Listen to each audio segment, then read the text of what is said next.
I told my husband I refuse to have children in the US because the political climate terrifies me, so I gave him the ultimatum to move or remain child-free. I, 30F, am a dual citizen in the USA, and my husband, 34M, is American. And we have been talking about having children, but the unrest from the election has really changed my mind about having children here ever.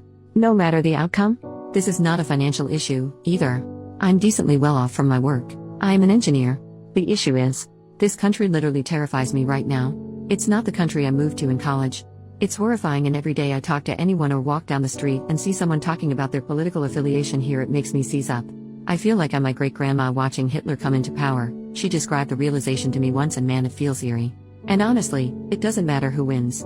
It's that we're surrounded by people whose views disturb me at this point. We're in red. I've already began looking at houses in Canada. I've been telling my husband for a while, 3 years, that I don't think I want to live here anymore. But tonight I put my foot down and told him I don't want to have children here ever. It is honestly a deciding factor. I don't want to raise children here. I don't want to be here. I don't want to be pregnant here. He just kept asking, "Why are you being like this?" But I don't know how to explain it better. Update 5 days later. I don't know if this is worth an update. I do know this got bigger than I thought it would be. I don't think it put enough markers that could out me. Other than that, I'm a dual citizen in a red state, and I think a lot of dual citizens are likely thinking as I am. A day ago, I saw something that really kind of cemented my choice. A truck stopped next to me at a red light on my regular grocery route, and on the window it had painted, "Her body, my choice." I've never heard this line before. I don't know if it's some wave of insanity overtaking that side of America. I don't care. I don't even care if it was a sick joke. I was so shocked I thought I'd read it wrong and messaged my friend group. Where a friend then hours later messaged with a picture of that same truck parked elsewhere with the sign. I've decided to leave. I did start this for advice on how to explain why, better to my husband. But I don't feel safe, so I'm going to start my moving preparations, and if we still haven't come to a conclusion by the time I am leaving, I guess we can try long distance, marriage counseling, if we still want to continue this. When my friend sent the picture of the car, I showed it to him, and my husband did look disturbed. I don't know if we are going to last, I don't know if he is going to come, but I'm just done with this country. It was that the man who wrote that was confident enough to write that.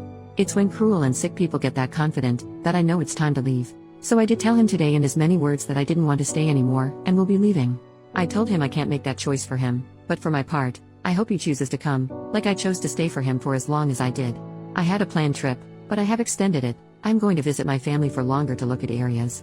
I'm sorry if this is not the update some people were hoping for, but with my grandmother's advice. I'm also getting the same feel as when I lived in BC and saw people stay in their homes until the very last minute during the wildfires. And they gained nothing from not leaving earlier. Nothing. Not sure when I'll update again, but I hope everyone is safe out there. Relevant comment, it's not one pickup. It's not one idiot. The man driving the truck probably doesn't own a reprographics company. What that means is that there is a business out there who not only manufactured the sticker but has a market to sell it. That sticker represents a cluster of decisions and choices that led to the sticker being seen in her own town. The message doesn't exist in a vacuum. It's merely the first physical manifestation of an idea that has been disseminated. A meme in the wild. That's what dangerous ideas do. They spread, and this one is a vile idea that's spreading. Op has an avenue to leave, and I don't blame her.